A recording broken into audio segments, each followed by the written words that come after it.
মুখে ঢুকে যাচ্ছে। সূর্যটা এখন মানে চাঁদটা এখন এদিকে চলে আসছে, সূর্যটা এখন এদিকে চলে যাচ্ছে, তখন মিশিয়ে কি হলো? কি কালার হলো? রেড হলো। চাঁদের কালার রেড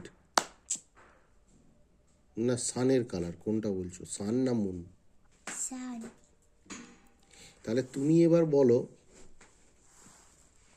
পাখি আকাশে উঠতে পারে, ঠিক না ভুল? পাখি আকাশে উঠতে পারে কিন্তু মানুষ উঠতে পারে না কেন? কারণ তাদের ডানা নেই। কাদের ডানা নেই? মানুষের।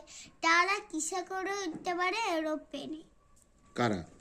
মানুষরা উঠতে পারে, আর তাদের ডানা নেই বলে তারা উঠতে পারে। আচ্ছা, সেটা না হলে বুঝলাম। এবার তুমি বলো, মাছ জলের ভেতর কিভাবে ডুবে থাকে এবং ডুবে থাকার পরেও বেঁচে থাকে কি করে, কিন্তু মানুষ জলে ডুবে থাকতে পারে না কেন? তোমার কি মনে হয়?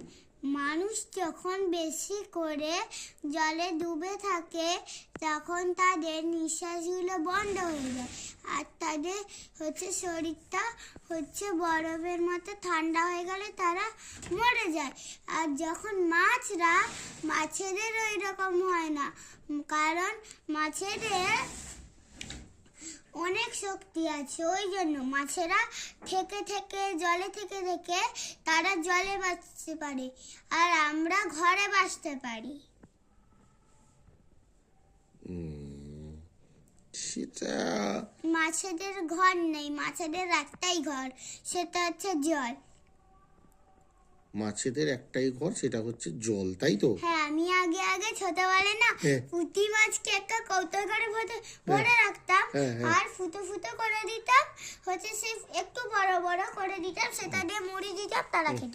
একটা করে মাছ মরে গেলে আরো মাছ ধরতাম, আবার কৌটোতে ঢুকে দিতাম, পুরো মাছ মরে গেলে আবার ছেড়ে দিলাম, আবার হয়ে গেল। একে ওরকম বানিয়েছিলাম। আচ্ছা, আর একটা প্রশ্ন তোমাকে। তোমার যে পড়াশোনা করতে ভালো লাগে না, এটা কেন?